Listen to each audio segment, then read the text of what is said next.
আসসালামু আলাইকুম। এখন বাজতেছে সকাল 8টা আর আমি যাব হচ্ছে মার্কেটে দোকানের জন্য মালামাল কিনতে। তো সাথে করে এই দুটো জিনিস নিয়ে যাব। তো এখন যেহেতু রমজান মাস, তাই আমি খুব সকাল সকাল বের হয়ে গেছি যাতে করে আবার সকাল সকাল ফিরে আসা যায়। যেহেতু আমি রোজা রেখেছি তাই আমার অনেক কষ্ট হয়ে যাবে, যেহেতু রোদও পড়েছে অনেক, সেজন্য সকাল সকাল বের হওয়া এবং যাতে করে আমি সকাল সকাল ফিরে আসতে পারি। আর যে দুটো জিনিস আপনারা দেখেছেন, এই দুটো জিনিস নেওয়ার উদ্দেশ্য হচ্ছে এগুলো আমার কিছু বদলি মাল। অনেক সময় আছে আমরা কিছু মাল ভুল কিনে ফেলি, বা যে মালগুলো আমার দোকানে চলে না বা চলছে না বা চলবে না, তা আমি চাই সেই জিনিসগুলো যাতে আমার দোকানে পড়ে না থাক এবং সেগুলো আমি রিটার্ন করে আমি এই পরিমাণে এই মূল্যের অন্য মাল কিনে নিয়ে আসতে পারি। সেজন্য এই দুটো জিনিস নিয়ে আসা। তারপরে এই দুটো জিনিসের ভালোই ওজন ছিল, আমার মোটামুটি ভালোই কষ্ট হয়েছে এগুলো নিয়ে যেতে।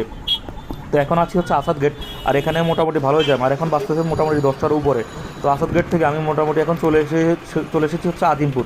তো আজিমপুর থেকে আমি নেমে রিক্সা করে চলে যাব হচ্ছে চকবাজার। তো আমার কাজ মূলত চকবাজার না, আমার কাজ হচ্ছে মিটফোর্টে। আর এই চকবাজারটা হচ্ছে মূলত ব্যবসায়িক এরিয়া। আর এই যে জায়গাটা দেখতে পাচ্ছেন, এটা হচ্ছে চকবাজার শাহী মসজিদের প্রাঙ্গণ। এখানেই মোটামুটি ইফতারের বাজারটা বসে।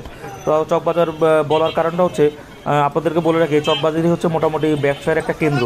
এখানে মানে কী ধরনের ব্যবসা নাই যেটা আপনি কল্পনা করতে পারবেন না। এখানে মোটামুটি সব ধরনের ব্যবসা। আমি করি হচ্ছে ক্রোকারিজ ব্যবসা, তারপরে ক্রোকারিজ ছাড়াও এখানে নানান ধরনের ব্যবসা। আর এখন আছি হচ্ছে চলে এসেছি হচ্ছে বিসমিল্লা টাওয়ারের সামনে, যেটা হচ্ছে মিটফোর্টে। আর এই পাশে হচ্ছে এমকে টাওয়ার। তো আমার কাজ হচ্ছে এমকে টাওয়ার এবং বিসমিল্লা টাওয়ারের কাছাকাছি সংলগ্ন মার্কেটগুলোতেই।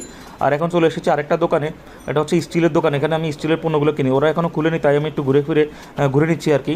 তো আমি আবার ওই দোকানে চলে যাবো। এই যে চলে আসছি, এখনও তারা ঝাড়তেছে, যে ছেলেটা বসছে আমার অর্ডার লিখছে, আর ওই যে ম্যানেজার এখন মাত্র টেবিলটা মুছতেছে। তো আমি এখানে অর্ডার করব।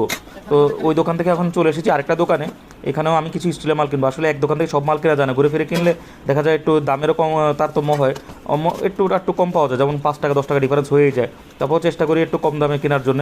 সেজন্য আসলে এই দোকান ওই দোকান যাওয়া, আর অনেক সব মাল একই দোকানে পাওয়া যায় না, এই জন্য হচ্ছে ঘুরে ঘুরে কেনার কারণ। তো আপনার সাথে শেয়ার করার কারণ হচ্ছে আপনারা মোটামুটি আমার যে ভিডিও এগুলো দেখলে আপনারা ব্যবসার প্রতি একটা আগ্রহ তৈরি হবে এবং আপনারা কিছু জিনিস শিখতে পারবেন এবং আপনারা ব্যবসা করার প্রতি একটা ধারণা পাবেন। তো চকবাজার আসলে নাই কি, মানে এমন কিছু না যে যেটা চকবাজারে নেই। এটা হচ্ছে পাপোশের দোকান। এখানে আমি কিছু পাপোশ কিনবো দোকানের জন্য, পাপোশ কিনবো, এখানে কিছু মুখ কিনবো যেটা ঘর মোছার কাজে ব্যবহার করা হয়। তো পাপোশ মুখ থেকে এখন চলে এসেছি আবার আরেকটা দোকানে, এটা হচ্ছে চাইনিজ কিছু প্রোডাক্ট। এখানে বাচ্চাদের টিফিন বক্স সহ বিভিন্ন ধরনের গ্রাইন্ডার বা বিভিন্ন জিনিস পাওয়া যায়, কিছু প্রয়োজনীয় জিনিসপত্র এখান থেকে কিনবো।